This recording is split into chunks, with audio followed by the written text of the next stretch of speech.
I'd like to start with this quote. It is a magnificent thing to be alive in a moment that matters so much. The earth, our home, it's calling for us to be bold, reminding us that, that we are all in this together. We are life force, we are one earth, one chance. Let's seize it. Now, this is Dr. Catherine Wilkinson. I'm a great admirer of hers. She was the editor of Project Drawdown's first book, Drawdown, and the Drawdown Review, which came later, and also the co-author of the book, All We Can Say, Truth, Courage, and Solutions for the Climate Crisis. Another wonderful woman working in this field. So good day. My name is Michelle Andrews, and I am the Executive Director of doornumber1.org, and I lead the Climate Action Accelerator program with a talented team of facilitators. I am delighted to be welcoming everyone to this webinar as we mark Earth Week 2022. And this is a really important time in our lives. We have so much opportunity to make a difference in the future we are all working to create. Dr. Ellen Kelsey is someone whose inspiring work I've been following for a few years, and I know we will all be leaving today with new energy and new ideas on how we can take bold climate action. I'd like to start by thanking Lakefield College School and their technical department for being our technical host today. We absolutely couldn't do this without you. We appreciate your help. And now I'd like to introduce the 4 co-hosts that will be helping to bring this event to you. In Trinity College School in Port Hope, Ontario, we have Sarah, we have Louise and Yana, grade 12 students at Lakefield College School, and on the West Coast in Victoria, BC, we have Elsa, who is a grade 10 student at St. Margaret's School. And these 4 students are amongst about 40 or so students from across Canada who are participating in our program. And we're going to tell you more about that program in a moment.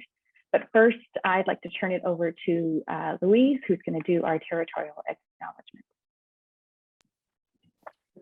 Thank you.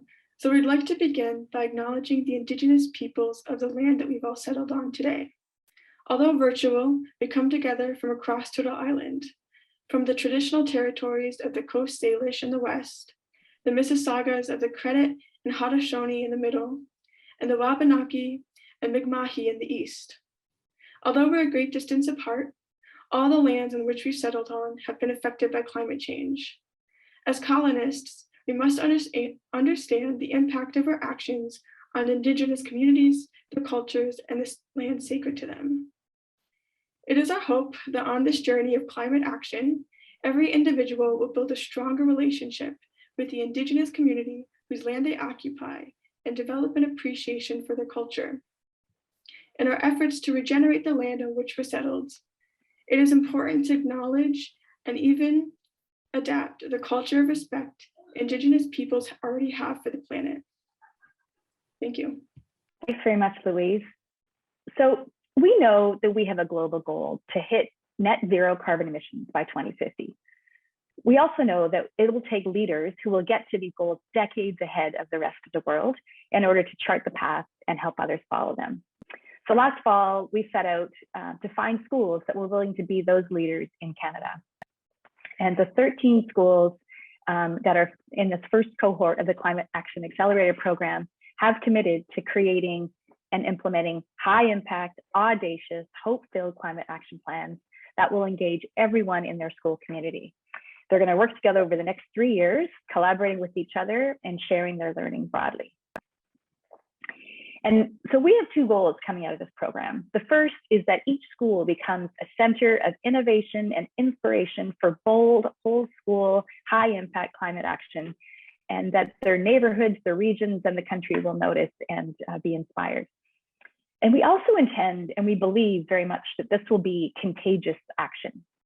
And so our second goal is that everyone in every school community, and by everyone, we're talking students, teachers, facilitators, administrators, the people in the food services or the custodial services, also parents, grandparents, alumni, board members.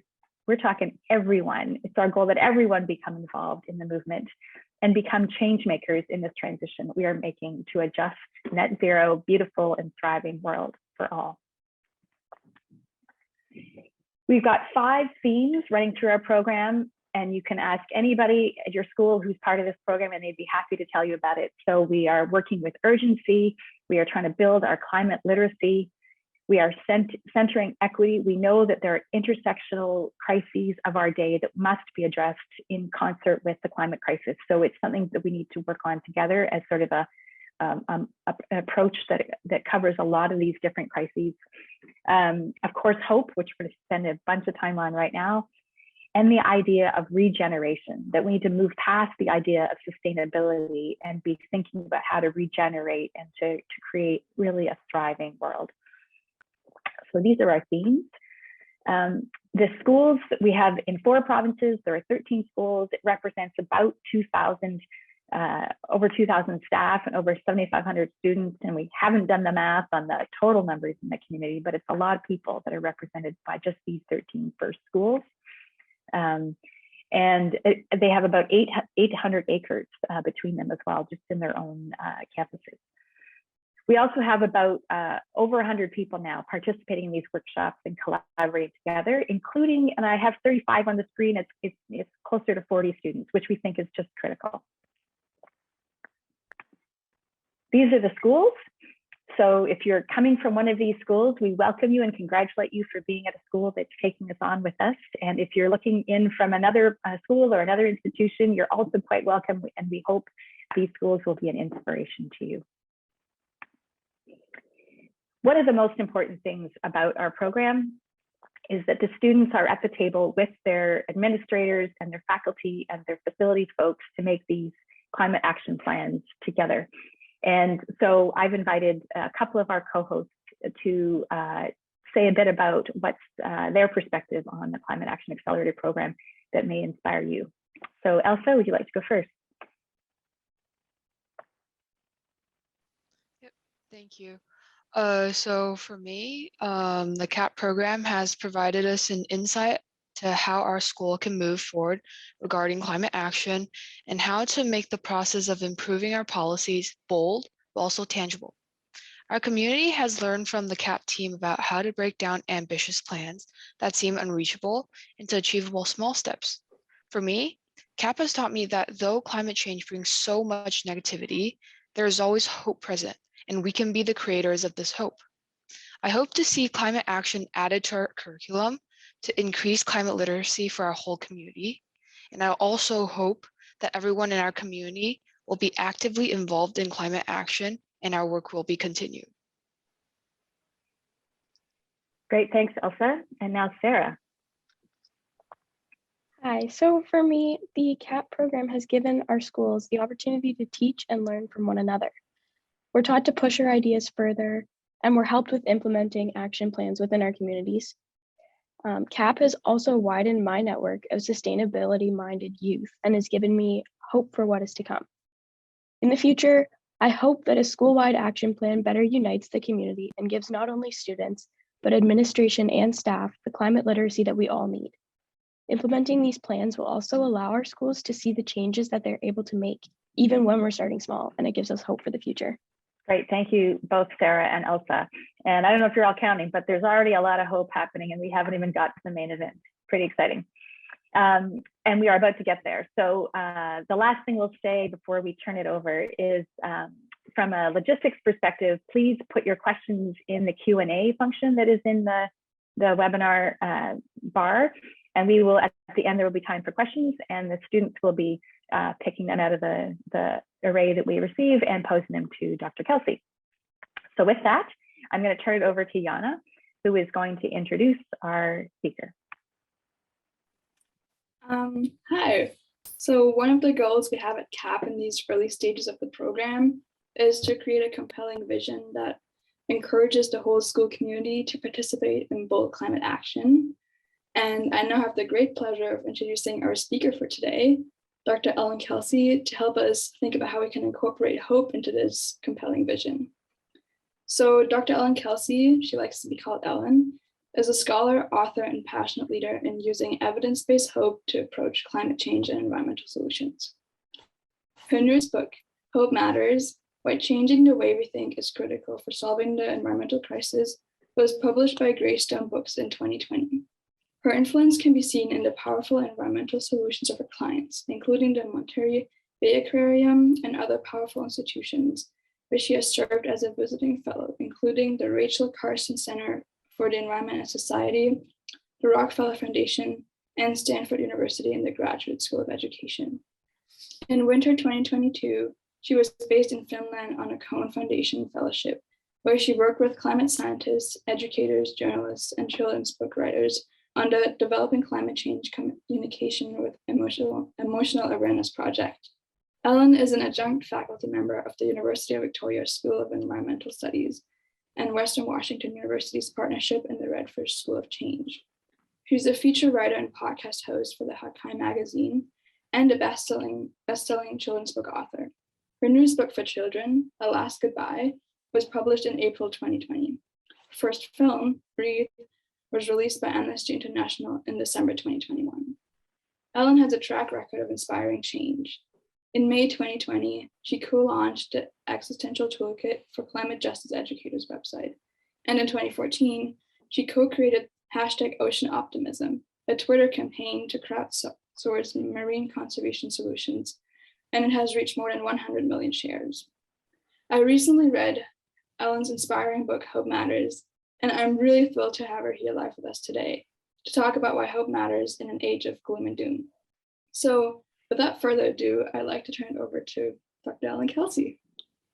Oh, thank you so much, Yana. That was a beautiful introduction. I really appreciate it. And thank you to all of you for the work that you're doing. It's one of the things I find most moving is that here you are creating this incredible community and network between all of these schools as sites of engagement, and then all of the people that are interacting with those. And I have the lucky pleasure in my life of speaking with many groups, and I think, oh, you would really like these people. You know, these people are also working in those ways. So, and the network that you are creating is part of such a large network of people who have very, very similar ambitions and goals and intentions and good actions. So it's a real thrill to join you. And what I hoped we could do, if it's okay with you, is I'd like to sort of share some ideas. And as Michelle had so kindly invited, and others invited, if you wouldn't mind using that Q&A feature, put down any questions as they strike you as I'm speaking, and then we'll pull from them for a Q&A session or sharing session in about half an hour's time. So that feels great. So I'm going to jump over to sharing my screen, and we'll get started, and then we'll go from that to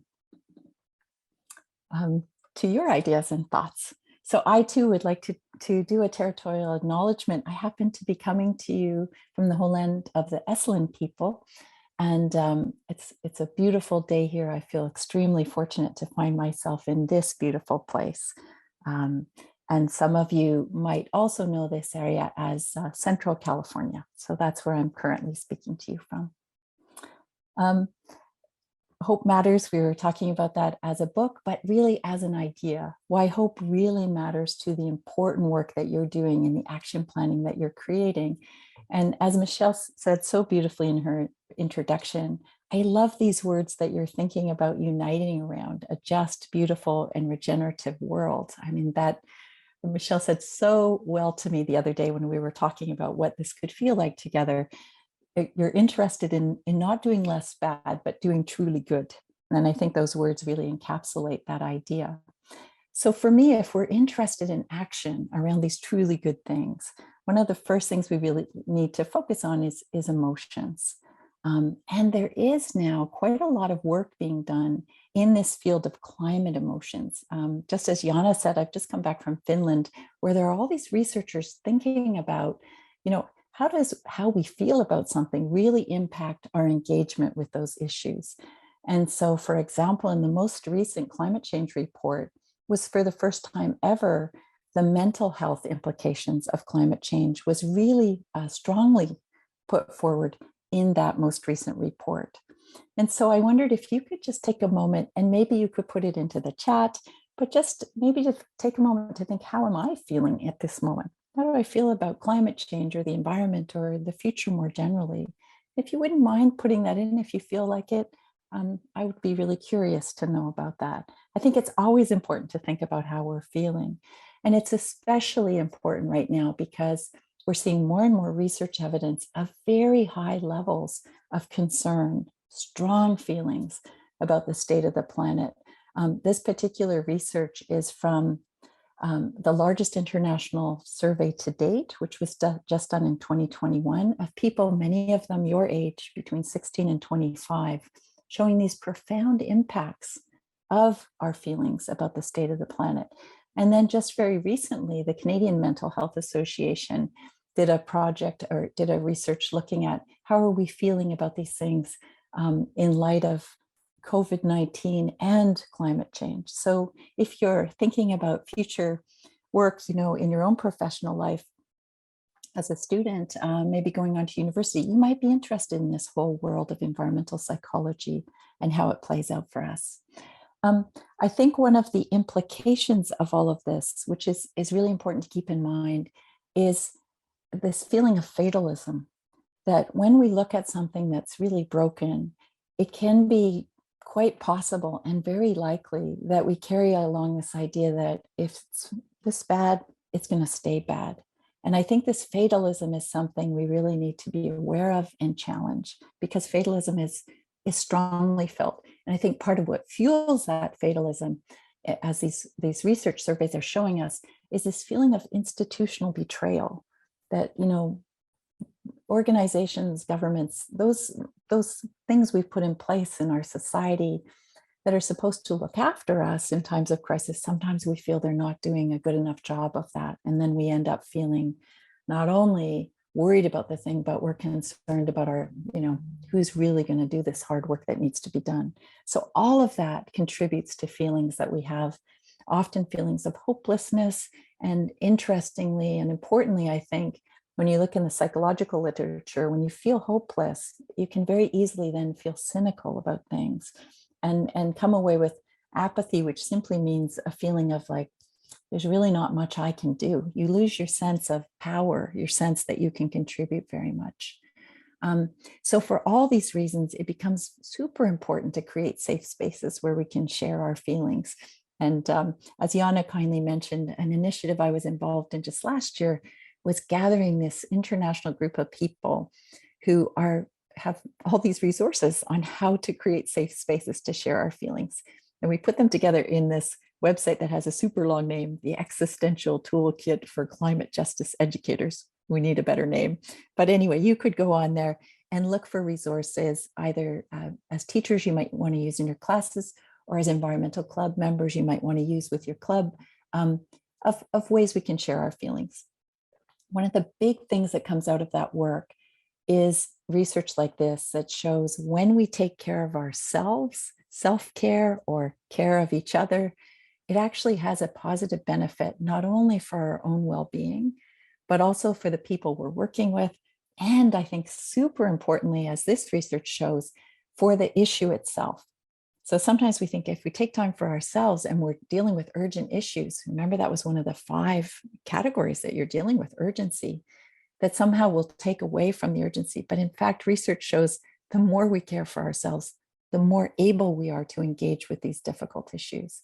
And so I might just ask you, to contemplate, what have you done for self-care in this past week? And I have these ducks here because I happen to have the great fortune of living with ducks, and taking care of these ducks gives me a tremendous amount of joy. It's something I do for self-care. One of the key ideas I want to leave you with when you're thinking about yourselves as change makers and your schools as innovative institutions is that our feelings are absolutely based on the issues themselves. We do have a climate crisis. We are in a pandemic. These things are true, but our feelings are also based on how we talk about those things, the stories we tell about them, our mindsets, our beliefs, and they really sort of socially construct our feelings as well. So for example, the number one way that we learn about the environment, according to research, is through the media. And almost all the media that we come into contact with is in a problem identification mode. So we hear a tremendous amount about what's not working, and we hear very, very little about what is working. if you add to that, we're in this period of time where we get media in our personal devices 24/7. In fact, doom scrolling was a word of the year in 2020. And how many of you, recognize this, moving from one worrisome issue to the next to the next? I think it makes a lot of sense why we focused on problem identification in the media so much. When you think about these urgent issues, you have the sense we just have to get the word out. People have to know. And if they knew better, they would act better. We have those assumptions. But what if they already do know? And there's a compelling amount of evidence now, such as research like this, that shows awareness of climate change is at an all-time high in many countries of the world. And not only awareness, but genuine concern about that. In fact, it stayed at a high and has gone higher in many parts of the world during COVID-19.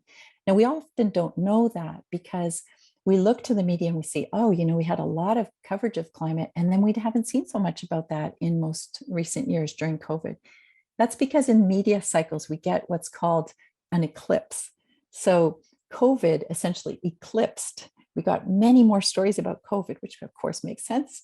And we stopped hearing about climate, and it leads many of us to think, oh, others have lost interest in the climate. It's not true. It's simply research-wise shows it isn't the case. So what we believe, our subjective beliefs, actually impact what ends up happening in objective reality. And an example of that I find really fascinating is this research, which shows if you believe the COVID-19 vaccine works, then you on average will have a better immune response to it.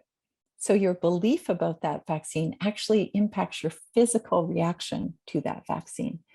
Similarly, and worrisomely, research like this that shows if you believe fatalistically that climate change is unstoppable, you're far less likely to engage in policies to address climate change, which makes sense to me. If you really think there's nothing that can be done about it, why would you do anything?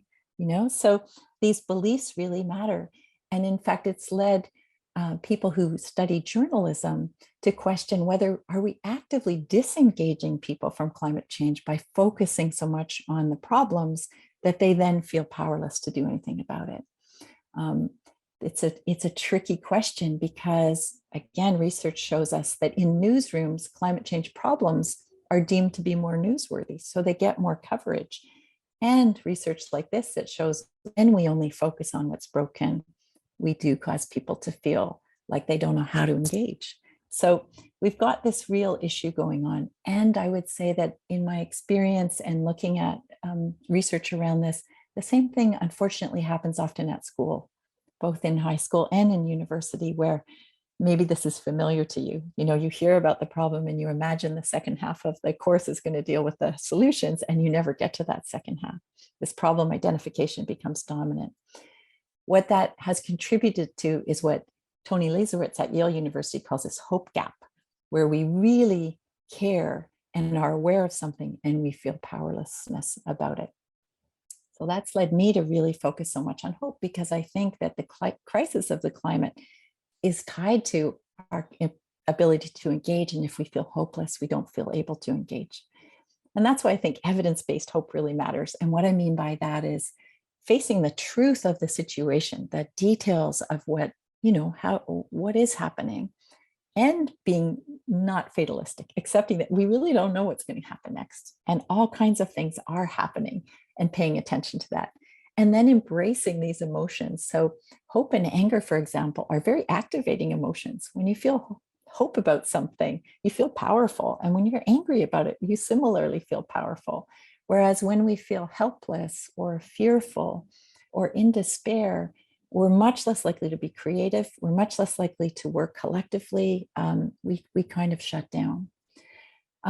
So really, I think if we're interested in action, we have to overcome our feelings of fatalism if they're there. And for me, one of the places that helps me to do that is by really thinking about the fact that there are 8.7 million other species on Earth, and that they have incredible, as Michelle said, regenerative capacities, resilient capacities.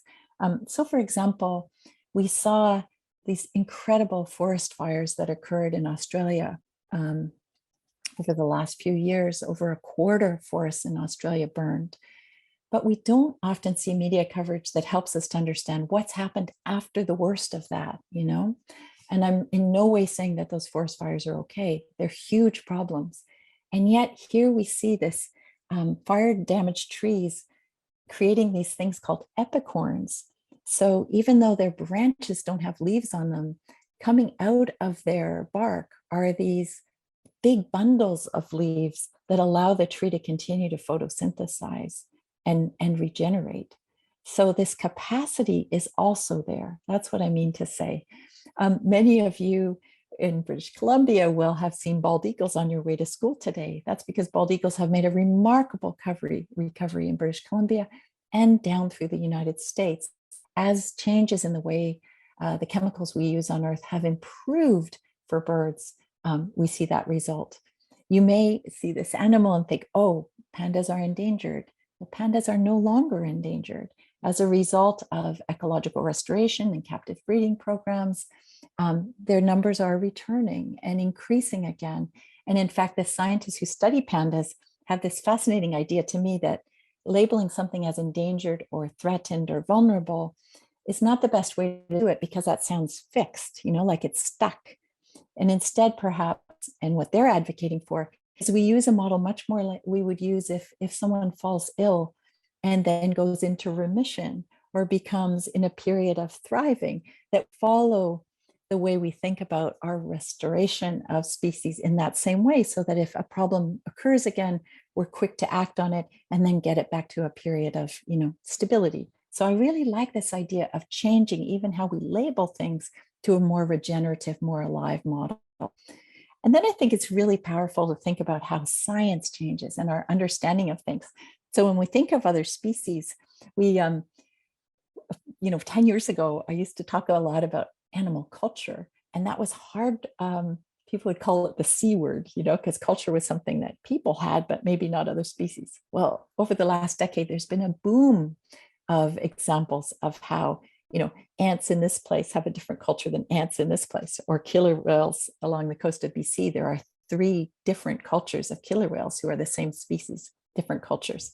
So culture creates a lot of resilience and capacity. And I wanted to give you an example of this. So Jana kindly mentioned I also write children's books. And in Wild Ideas, I was looking at how do other animals solve problems, you know, because problems are an ordinary part of life that we all have to deal with. And in the case of humpback whales, one of the things they do is they use these collective bubble nets. So 14 whales, 10 whales will get together and blow tiny bubbles that make this big net that catches fish. And then the whales come up through the bottom of it and, you know, just engulf those fish so they can catch more fish collectively than they do individually. So Fred Sharp, who's a humpback whale researcher, told me that one of the reasons humpback whales have been making such a spectacular recovery in very recent times is because they're great social networkers. And when a group of whales figures out something that works really well, others copy it quite quickly. It spreads through populations. And so we see along the coast of British Columbia, where Elsa is joining us from, along the Salish Sea, a real boom in numbers of humpback whales. In Australia, whales have reached such a high level that they've been removed from the threatened species list, which is actually the lowest level of endangerment. So that's a very positive thing. And as whale populations recover, it's actually good for the ocean, that biodiversity increases. And surprisingly, it's really good for climate change, because as whales move through the water, they bring tiny little plants, phytoplankton, up to the surface, and those tiny little plants capture carbon. And so the World Economic Forum puts a price tag of over $1 million per whale in terms of its impact on climate capture. And then really exciting to me, you'll notice all of my work is dated because I think it's super important to stay up to date. Just in 2021, tiger sharks being recognized for their positive contributions to climate change. So that's a really helpful thing for shark conservation. Not only are they important on their own, important for biodiversity, but important for climate change. And on land, elephants doing similar things. All of this is contributing to a big movement that's happening that I find super hopeful, which is protecting commitments to protect 30% of land and ocean by the year 2030. So right now, about 17% of land on Earth is under some form of protection. And we have now all of these countries signing on here. This is April 2021 to this 30 by 30 commitment. In fact, it was mentioned in the climate change reports and the biodiversity reports. Big changes going on in the marine environment around this. So I was lucky enough when George Bush was leaving office back in 2008, a long time ago now, but just, almost 15 years ago, we were working on a project to convince him to establish the world's largest marine protected area at that time, an ecosystem scaled protected area in the Marianas Trench. And I'm happy to say, because a lot of people did a lot of work, we were successful. But now that is like the 14th largest. There have been so many large scale marine protected areas put in place just in those 15 years or so. And I have to update this slide every time I talk to groups because happily this number keeps going up. So we're seeing this movement towards those ambitious 30% goals. And what's exciting to me is as these protected areas have been put in place, we can then study the impact of them. Again, evidence-based hope. And we see fisheries improving when we put in protected areas like that. And then this just from February, so 2 months ago, for the first time ever, a map of where whales move around the world. Where do they actually migrate? And this is very important because we know shipping routes are increasing all the time and a lot of concern around ship strikes, ships hitting whales. So when you actually can show with data where those whales are going, it's tremendously impactful in terms of altering shipping routes, which we're seeing, for example, in the bay in San Francisco, very close to where I am right now, as a result of this kind of data. And then new agreements coming forward. So here we see a new international agreement on the scale of climate change agreement coming forward around our interest in oceans. And scientists saying, as we do these things, we actually see these positive impacts to the point where we know that when we do them, we actually can be in this period of restoration and recovery. And we see great examples like tuna. So tuna are the most eaten fish on Earth. If you go around the world, tuna is what's eaten more than any other fish. They have super complicated lives. They migrate through many different countries' territories of water. They're really, really tough chain of markets, really those things. And yet, thanks to over 30 years of work, major tuna species no longer endangered. So because people have done these actions, we're seeing these positive impacts and we want to amplify that work. We need to look at graphs like this. So not only are graphs that show us the challenges we face with climate that are real, but the progress we are making around biodiversity protection, which also has a positive climate impact. And when we're thinking about that 30%, one of the ways we'll get there is by restoration. So on the west coast of the United States, for example, we saw the largest dam removal in US history just almost 10 years ago. And salmon returning to that area with 48 hours of the dam being removed. And then research like this, of course, we don't want mercury in rivers. And when we stop that behavior, we see the possibility of resilience actually happening. Also, how we think about land and is evolving all the time. And so here in Canada, all of the national parks that have been established in the last decade have either been led or co-led by First Nations. And that changes our idea about where humans fit into all of this. So we know on Indigenous managed lands, we see improved biodiversity. And so again, exciting shifts in the way that we're conceptualizing all of this. And as we see restoration of biodiversity, that's good for us too, right? There's lots more studies that show our mental well-being and emotional well-being is really enhanced and our physical well-being with time spent in nature. So fatalism to me is not truth. It's not reality. It's actually a mindset that is quite widespread and quite debilitating.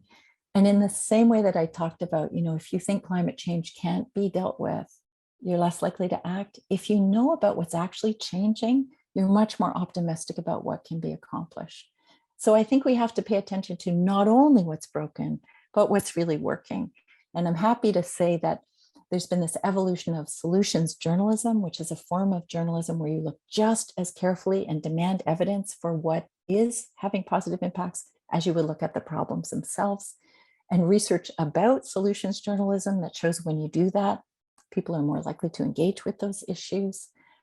Examples of that would be the hashtag ocean optimism. There's now hashtag climate optimism, earth optimism, that are crowdsourcing and sharing examples of things that are working. And these are just a number of sources I use on a daily basis to try to keep up to date with which things in an evidence-based way are moving in the directions we want them to move in. I would love it if you would take a picture of this and send me the social influencers you're following around these issues, because the same doom and gloom narrative is also present there. And I'm really eager to work on a project that engages social influencers who are coming from a hopeful perspective, or those who are not and might be interested in doing so from an evidence-based hope way. This really matters because when we talk about in our language, if we do this, then this positive thing will happen, we can be subtly reinforcing the idea that nothing good is happening yet, and we have a huge long race ahead of us. So I really try hard to say, because people have been doing these things, now we're here, and this is what we want to amplify. And I think a beautiful example of this is the incredible marches for the climate that happened in 2019, some of the largest marches ever. What we don't hear as much about, and the good work that you're doing, is that as a result of those marches, 1 out of every 8 persons on the entire planet lives in a place that has declared a climate emergency. And many like yourselves are now putting that into planning and effects. So what does that mean? And what plans and actions do we take as a result of that? We have to look for these examples, because in our day-to-day media, we are inundated by the problems. Current examples, I think, are noteworthy. We know that during COVID-19, which is a horrible reason for it, but the lockdowns did create opportunities of drops in quite a lot of air pollution. And then people studying what were the health benefits of those drops. And then cities all over the world, making decisions around more pedestrian-friendly, bike-friendly downtown cores. And then people studying, okay, if you want to decrease emissions, what's the most effective way of doing that? An evidence way of doing that. And studies that look across those examples and show us which things that will be the most productive. We saw a huge rise in bicycle use. Many of you probably got bikes or rode your bikes more or helped friends borrow bikes during COVID-19. And one of the things that came out of that has been all over the globe an establishment of more bike lanes and more biking. And in Finland, where I just came back from, there's a city called Oulu. And in Oulu, they have the most northerly bike riding of anywhere in the world. It's snowy there almost 9 months of the year. People, half of all bike trips by school and by university are by bike, even in the snow. And because they can't paint the lanes, because you can't see them under the snow, they use these blue lights. For hundreds of kilometers of trails have blue lights on them showing you where you can ride your bike.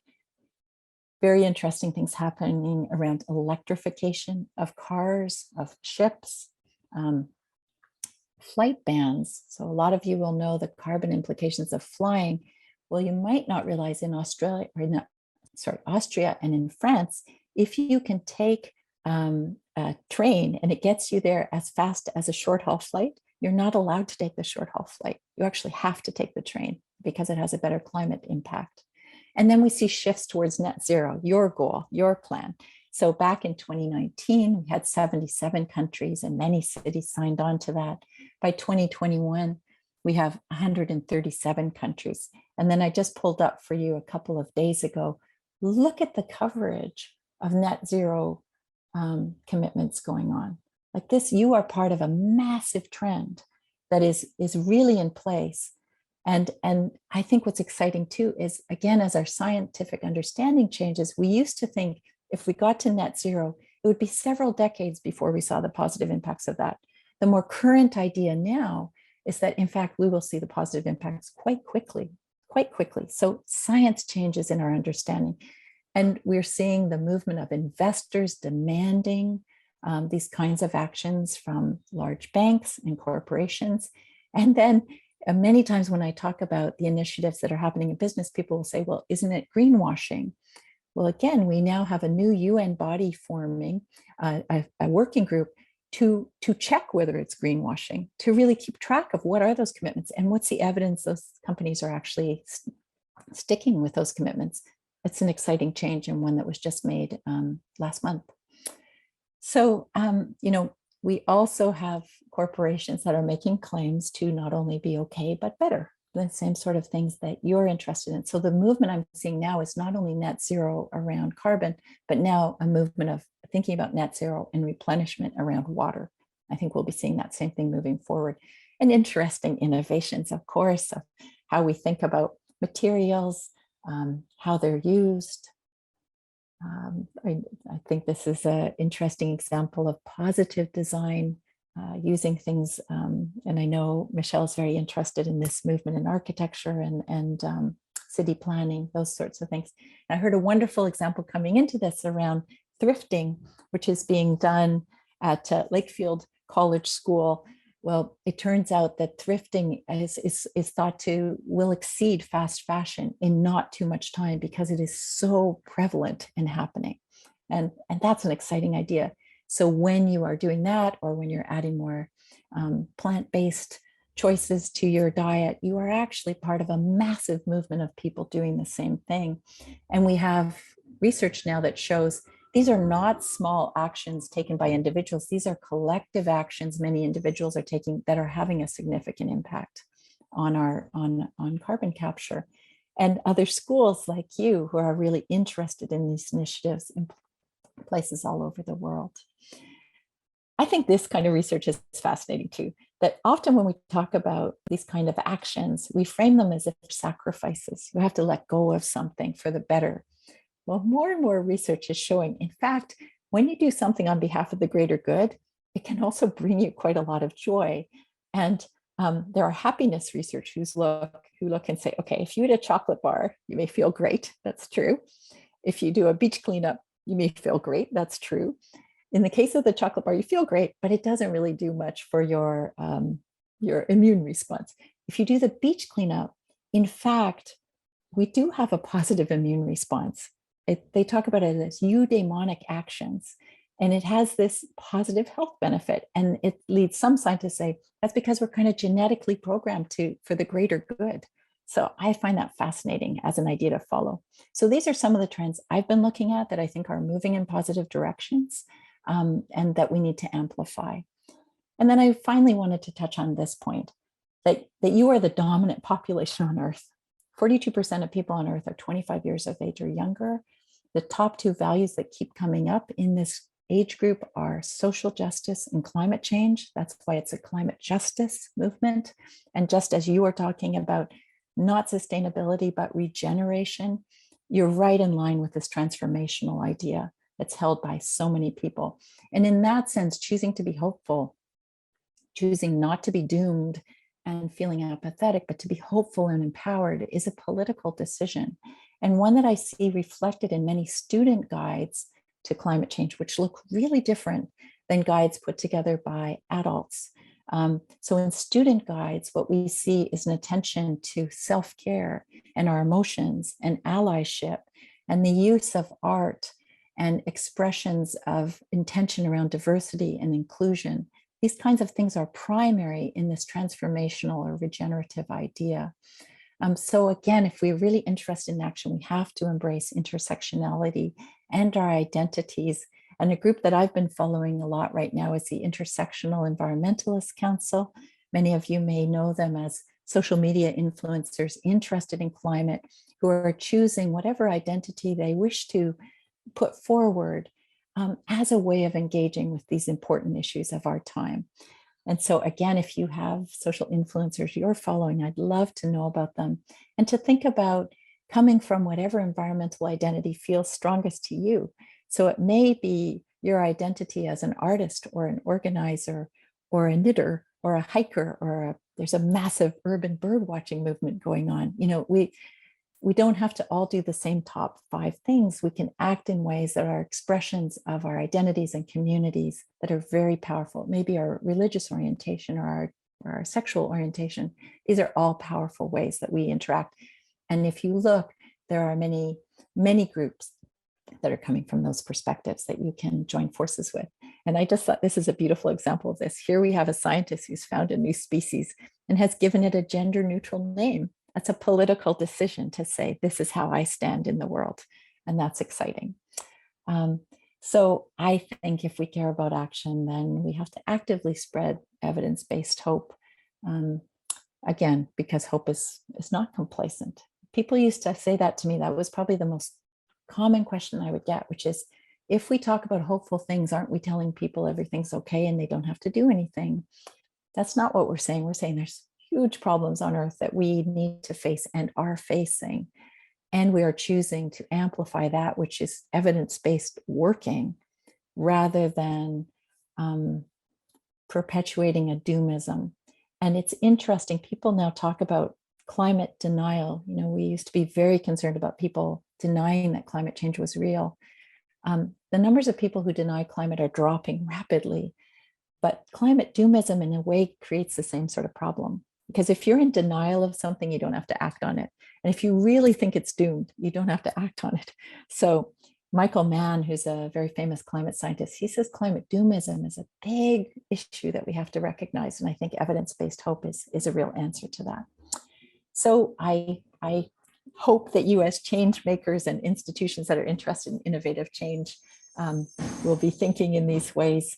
And I'd like to stop there actually and see if there were questions or comments or challenges or shares.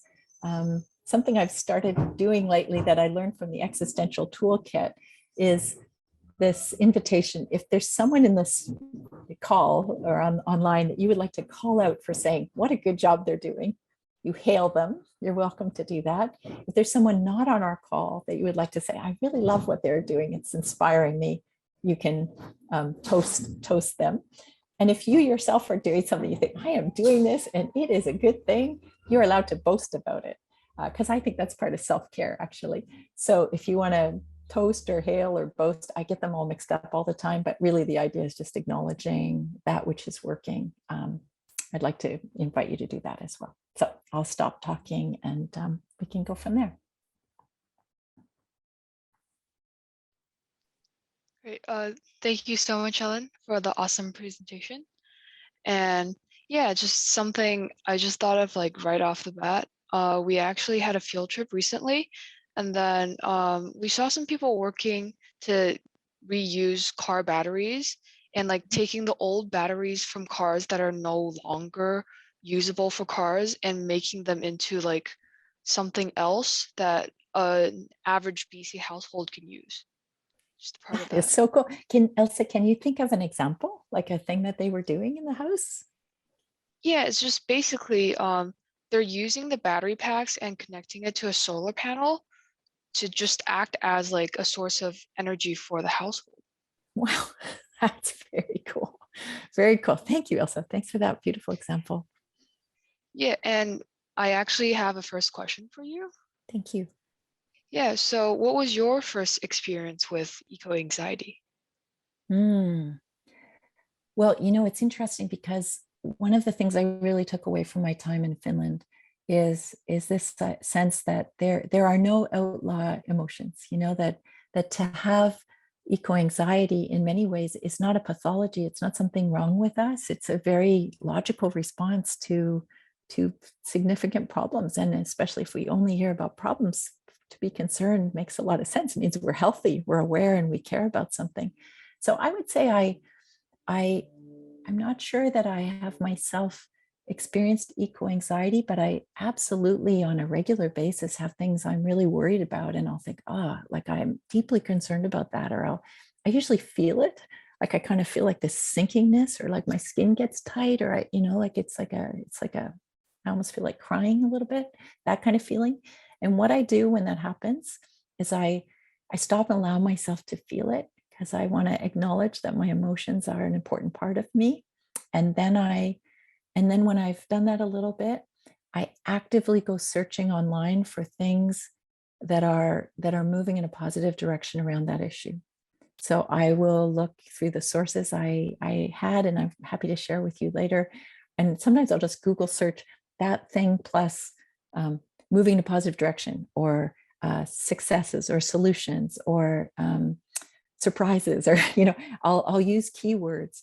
And I often have to do that a few times because I know most of the things I'm looking at, not only in the media, but in our published academic journals, are also very problem identification oriented. So I have to really look for it, but I always find it. And then as soon as I find it, then I find more of it. And then I find people working in that area, and I feel I'm not alone in it. And then I can sort of find my way into how I can then contribute to it. So that's my journey. I answered longer than what you asked, but that's what I do when I feel that. Yeah. I have a question as well. So there are many educators listening to your message today. How might they develop their understanding of climate hope into their respective curriculum areas or beyond? Oh, thank you for asking that question. I think it's a crucial question because certainly the research shows us that, again, in high schools and universities, most of the way that we engage with climate, through the assignments we set, through the things that we teach, are in this problem identification way. So I think two things are really important. One is recognizing that these are very emotion-laden issues we have strong feelings about, and that we have a really significant problem of eco-anxiety and environmental grief and climate despair. And we have many words for these things. So to create a safe space, check-ins with each other, looking at the existential toolkit to think about, how do I welcome emotions into my classroom? Because these are emotion-laden issues.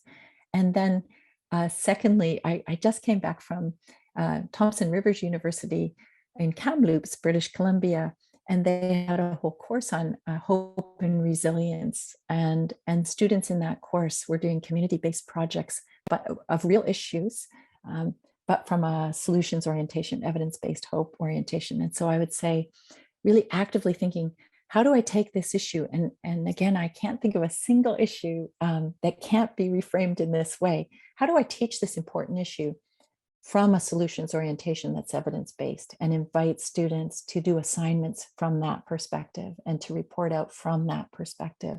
Because what my experience is working with educators, what happens is the issue is absolutely, people are aware of, whether it's overuse of water, or if it's child labor, or these very important social issues. We understand the issue through that solutions orientation, and we understand much more, how we are engaged with it and how we can have a positive impact, and what others are doing already. Thank you. Welcome. I also have a question that's sort of related to education. It's coming from a student at Mulgrave School in BC, and she's wondering if education sometimes doesn't mobilize people, because if they know better, they don't necessarily act better, as you said earlier. She's wondering what there's some other strategies that you could use to incite hope and spur people to take action. Yeah, so knowing things does matter, and it alone is not enough to make action. I guess I probably didn't say that clearly enough. So I think one of the things that's fascinating is, if we stay in the problem identification mode, we know more and more detail about what isn't working. And so if we shift to being in a solutions orientation, then we gain more and more detail about what is working in this context, and how might it be tweaked for this context, and which things look like they were working well there, but then they shifted. So therefore we need to make that adjustment. So the shifting into a solutions orientation makes us experts at which things are having a positive impact.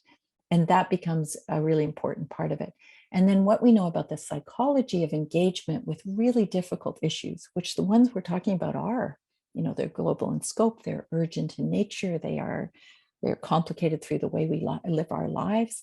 The way we stick with really tough things is feeling like we're part of a collective, which is why I think your initiative is so exciting, that we are part of a community that cares about this thing, and we can see our own actions having an impact. And that when we're focused on net zero, so are hundreds of thousands of people around the world doing the same kinds of things. That really matters, because it creates a sense of pride, and pride is also powerful to keep us engaged with things and being able to celebrate those actions that we've taken. So in Kamloops, when I was there, a group of students and adults had come together and had the city of Kamloops pass in their budget money allocated to put into place their climate action plan. And that day, when I happened to be there, that happened. And so people were saying, yes, and we still have a lot of work to do. And we said, no, we must stop and celebrate. That's a huge accomplishment. And then we can work on the work we still have to do. But really taking care of ourselves and celebrating what we are achieving also helps us to feel like, yes, we are there, instead of in this endless race that we're never going to meet. Thank you. You're welcome. I have one quick question. Mm-hmm. So one of our attendees has asked, if eco-doomers are amongst us, how do we help be a beacon of hope for them, especially in the moment? That's beautifully asked. I think when someone is feeling that way, they're really feeling it, and so I think to really just notice how they're feeling and being a good friend, saying, I feel like you're really feeling this thing and I'm sorry you're feeling that. That's a hard way to feel, maybe, or I feel it might be a hard way to feel if I were in that position. So creating a safe space for the feelings first to be there, and then perhaps to share what is the particular thing that's making them feel that way at the time, so whatever they might say, then what I try to do is say, I get that, and I have been noticing part of the reason I'm such a stickler for bringing you up to date things, some of these slides were from media yesterday, for example, is it allows me to stay in the trend of the movement. And then I can say, and I notice this thing has been happening, or this is shifting, or I noticed this week, so it moves us out of the never land of stuck gloom into stuff is shifting, and in some cases shifting very quickly. And that's where I find momentum. And I don't feel fatalistic or doomed when I can feel movement moving in the directions I know are important. So staying up to date allows me to answer that in a more authentic way. Thank you. Welcome. Yes, thank you so much for taking the time to present to us today. I am sure we can all agree that you've inspired us by sharing your experiences with hope-based climate action. As a student, the idea that the hope gap is perhaps the biggest issue in addressing the climate crisis really resonated with me. And I'm already imagining all the ways I can integrate what you've taught today into my own community. And now that I better understand the importance of conversation, I hope to incorporate more discussions on the climate crisis into my own community to address the heavy impact of the crisis on my peers' mental health. So again, I really appreciate you taking the time to discuss the significance of a hopeful approach to facing the climate crisis. It was truly inspiring. So thank you. Thank you so much. That's a beautiful thank you. And I'm very interested in knowing what emerges for each of you as you're continuing your good work in this way. It's not like you're starting now. You've been doing so much good work already. So as you're continuing it, I'd love to know, and then I would then share that with people, and you will then share it with people. So please, if you don't mind, sending me an email or dropping me a line, or if I can help, if you hit an issue where you cannot see how to frame it in a solutions orientation, I would welcome the chance to work on that with you. So please feel free to reach out in that way for all of you. Yeah, thank you. Well, that brings us to a quick end to a wonderful hour. Thank you so much, Ellen. And thank you, Louise and Jana and Sarah and Elsa for helping to co-host this. Thanks to Lakefield College for their technical support. And to everyone watching, I wish you a wonderful Earth Week. Please find a way to celebrate, and we'll talk to you again. Take care.